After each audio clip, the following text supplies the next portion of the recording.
my name is Mary Leno, and this question I get a lot. Which email marketing service is the best? Well, that really depends, and I'm sorry to say this, but it just depends on the question that is best. Is it best for what? And the reason is that it just depends on what ESP you need.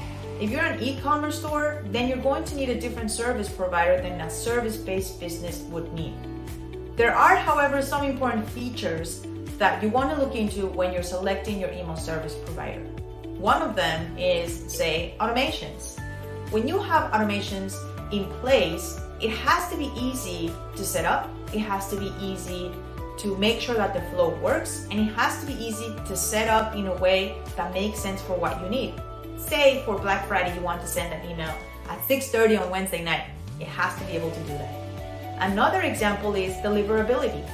Take a look and find what ESP is going to let you to get your emails to your audience. Okay, that's very important. You don't want to have emails just sent and not reach the audience, right? And another important feature is the customer service of the ESP. If you're in the middle of a launch or Black Friday and all of a sudden you need help, you want to have someone there for you in the form of a chat service or a phone call. I've gotten on phone calls with ESPs and chats, and they've been very helpful to solve the issue.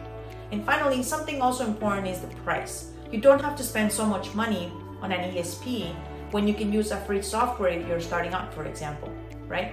But when you build your email list, it can pay to just start off with paying a little bit more so that you can have a great ESP. Again, my name is Mary Leno. Hope this helps. If you need any help with email marketing or email copywriting, I'll be happy to help. Have a good rest of your day.